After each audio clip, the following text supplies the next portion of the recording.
everyone. Welcome to English 101.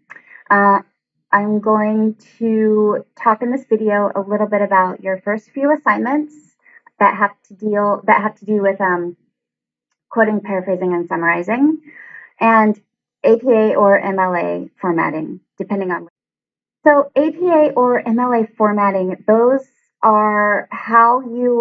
that's the formatting you use to incorporate other people's ideas or words into your paper.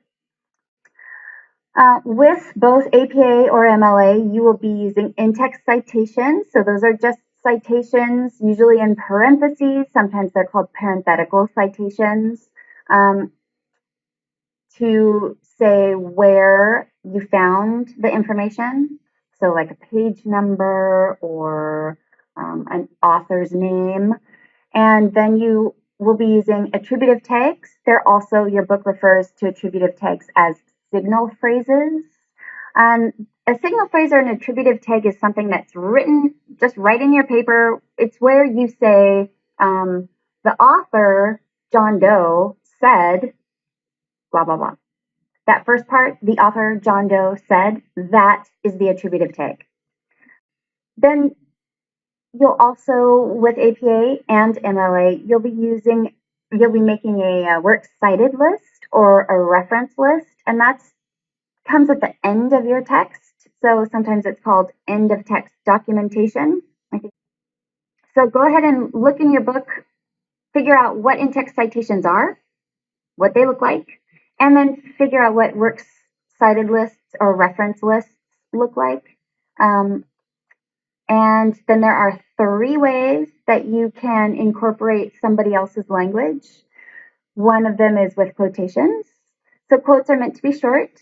They're supposed to be integrated into your text, so they need to be part of your writing. Quotes, everything within the quotes that you're using needs to be the exact wording.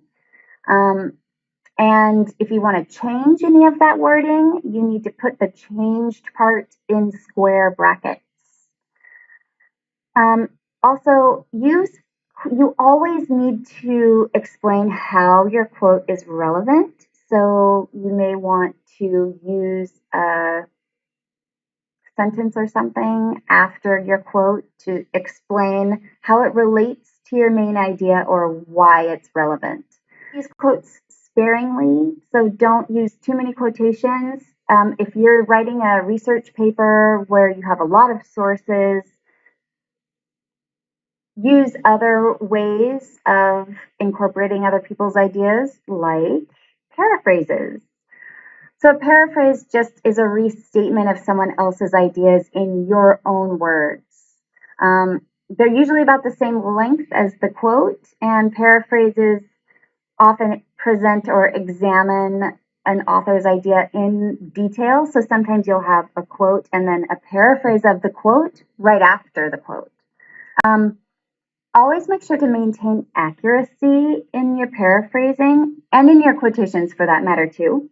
For example, if I were to say, when my daughter was young, she was very irresponsible.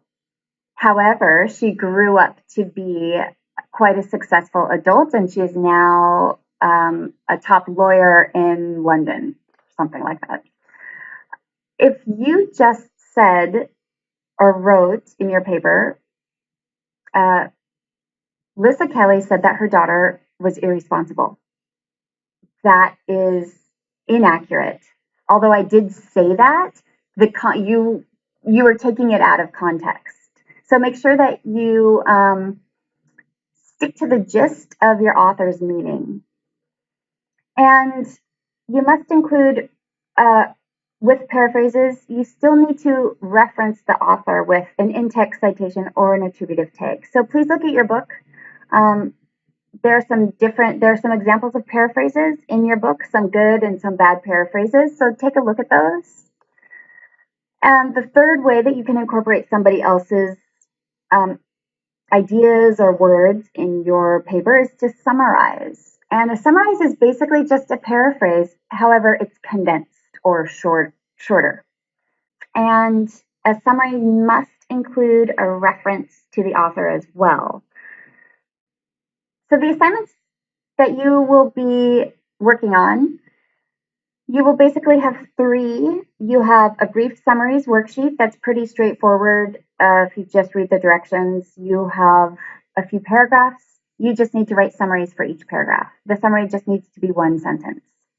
The quotation, paraphrase, and summary worksheet might seem a little bit more difficult because it's, first of all, longer, but also I have some notes and some examples. So make sure that you're reading the instructions really carefully as you're going through the quotation, paraphrase, and summary worksheet. And then the quiz is open book, open note. It's multiple choice, true, false. You have unlimited time to take it, so you can take it as much time as you need. But you must complete it in one sitting. And it's 50 points. I believe it's only 10 questions, so it shouldn't take you that long.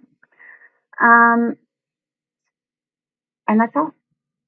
So these assignments are just meant to introduce you to using sources, how to use sources, and then our next writing assignment, which will be the summary, a summary assignment. It's one paragraph. It's not very long. But with that assignment, you will be practicing citing sources, writing a reference list, using in-text citations and attributive tags. So that's everything. If you have any questions whatsoever, please email me, and I hope you have a great week.